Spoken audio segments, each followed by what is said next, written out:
The Islamic tradition, some 1400 years old, is as diverse as it is dynamic.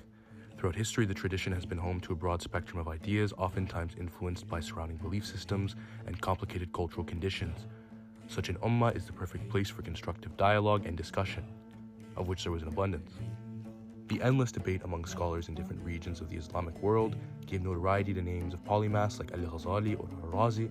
However, this conjecture found between refutations and lines of syllogism is not contained to the Islamic context. Scholars like Al-Biruni go as far as dissecting Hindu scriptures and astrological sciences. There is the misconception, especially today in the West, that the Islamic tradition has and continues to be rigid, with little tolerance or consideration to other faiths. Along with this misconception is the notion that Christianity lacks a presence in the Islamic world.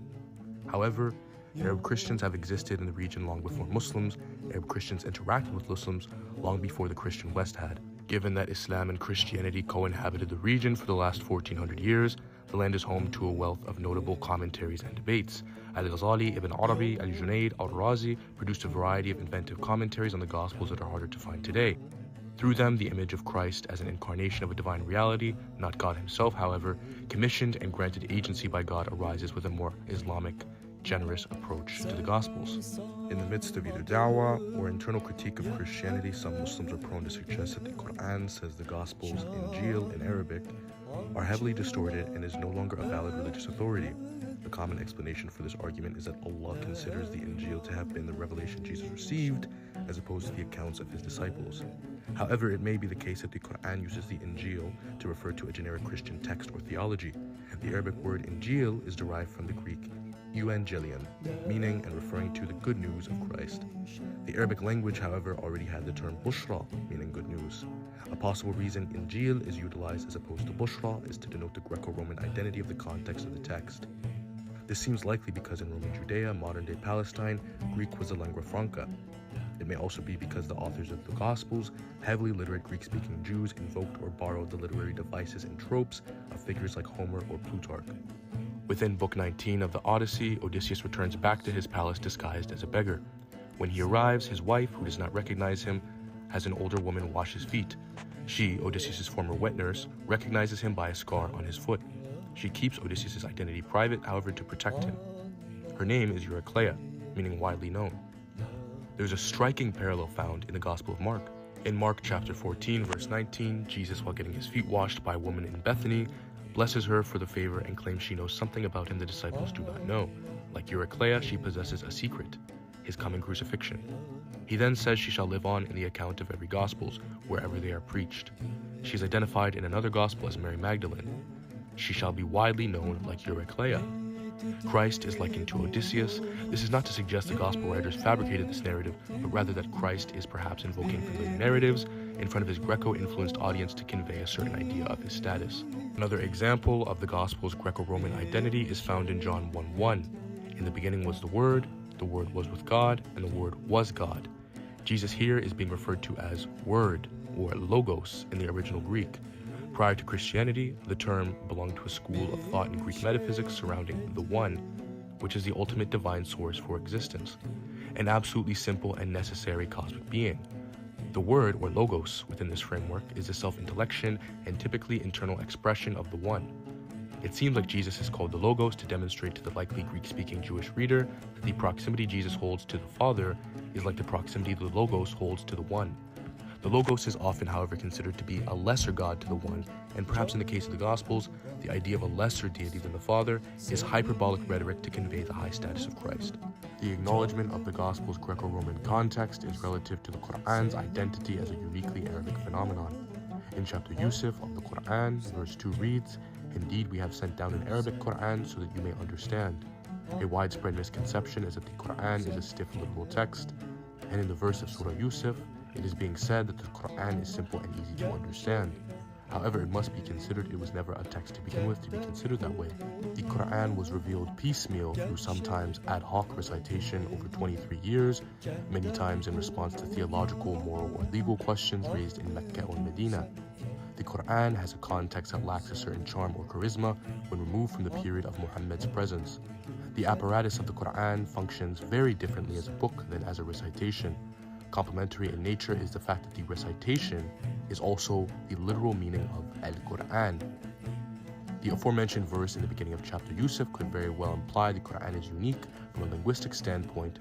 Maybe the author of the Quran is suggesting that this time humanity is receiving the word of God in Arabic, which would explain the name Allah. In Arabic today, Allah is often used interchangeably with God. However, the name literally is a conjunction of the Arabic word for the, al, and the word for God, illa, al-illa. The first letter before illa, alif, is dropped to create Allah, meaning the God. Perhaps a calque or a loan translation for the name of the God, the Father in the Christian Bible, Theos. Allah, the God of the Quran, wants to identify himself as a source of past revelation. He seems to want to distinguish the Quran on a linguistic basis. Where does this leave us? If the Quranic Injeel refers to the scripture or revelation in Greek as opposed to Arabic, then two interesting possibilities arise. The first being that in a Greco-Roman climate, perhaps teachings and verities in Greek were revealed to Jesus to be taught to his disciples and spread to the lost sheep of Israel. Or more likely, it is not implying that the Injeel in question is Jesus' exact utterances, but the Greek Evangelion. Given that Jesus likely did not speak Greek, though it's not impossible, the latter seems more plausible, which would grant that the partner the Quran is in theological dialogue with is the Greek Gospel, or Gospels, especially considering that Allah presumes the audience is familiar with a broad variety of biblical figures. However, the two traditions, prima facie, seem diametrically opposed. Firstly, the Gospel refers to Jesus as God and crucified, two notions that are rejected by many Muslims.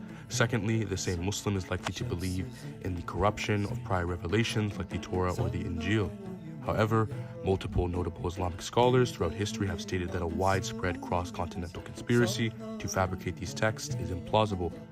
Razes, or Al-Razi, suggests that in regards to the Torah, given the reverence held by those who handled the text, while Al-Biqai suggests that the New Testament is not corrupt in wording, but in interpretation.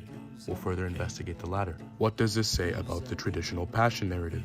A tradition under much scrutiny in the Islamic world. The crucifixion is often under doubt in Islamic circles. This position is likely rooted in the following Quran verses, which have been translated literally. Indeed, we killed Isa, son of Maryam, messenger of God.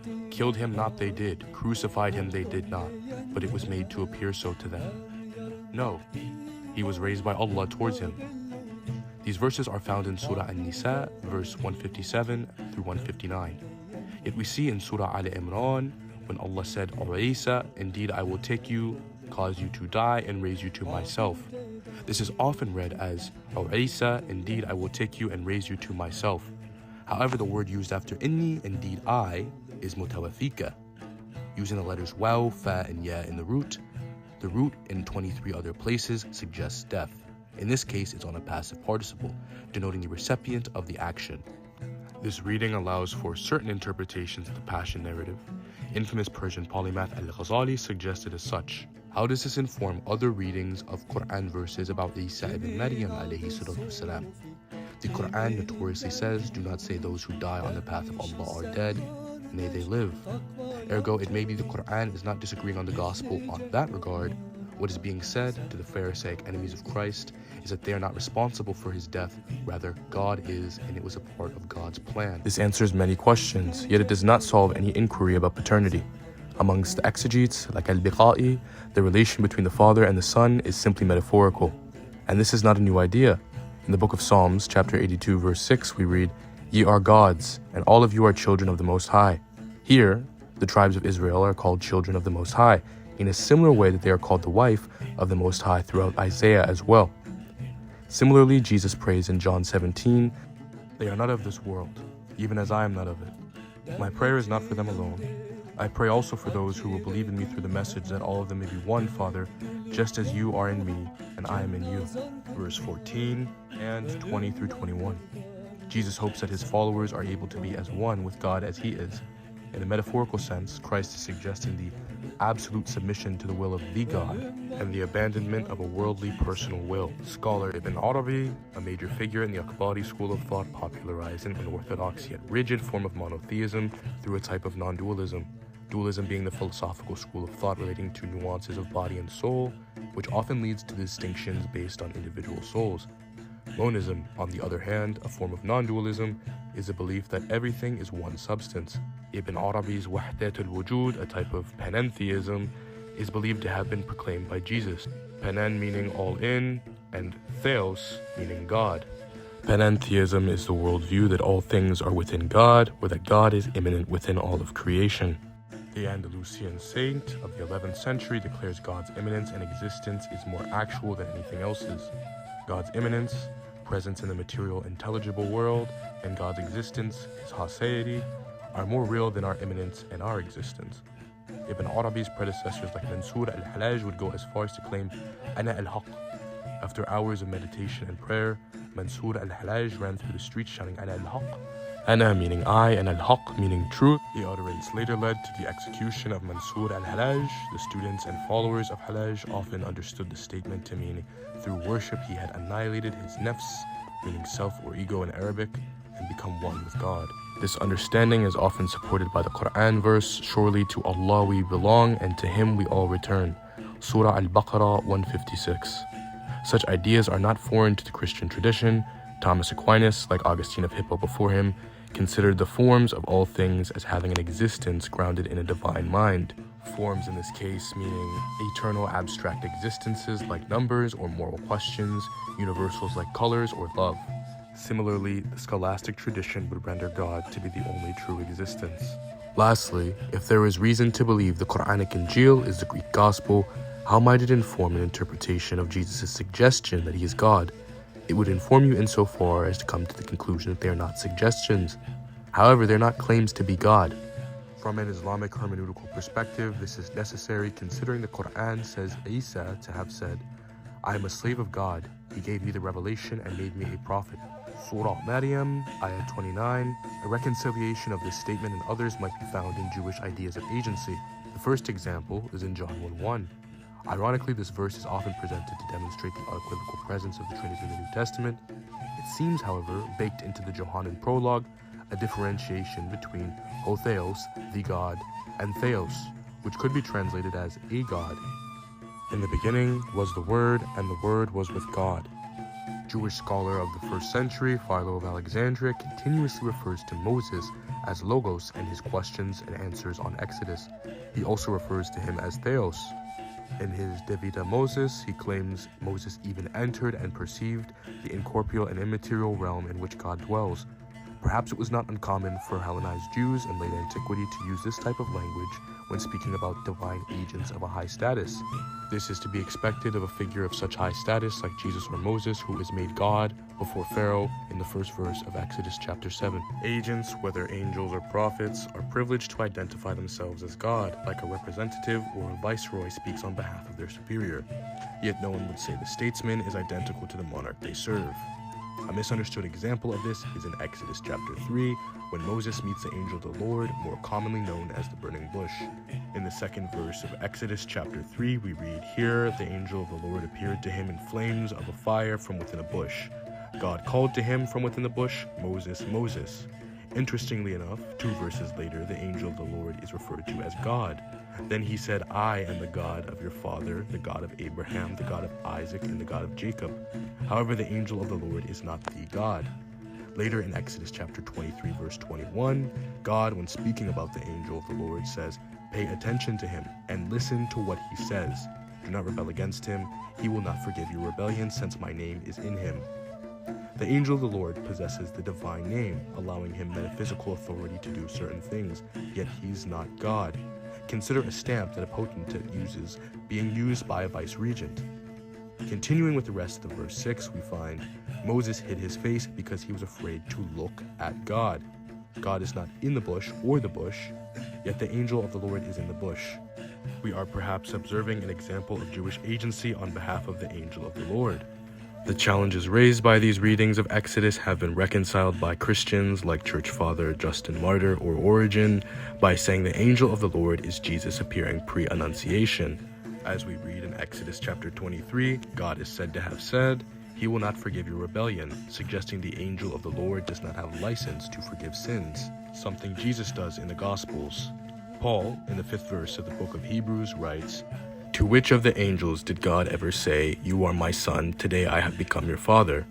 Returning back to the first verse of John, Kai ho logos en theos, meaning, and the word was God. Critical scholars of Christianity point out that entheos, unlike hotheos, referring to the Father, is indefinite. Perhaps a better reading might be, and the word was divine/godlike.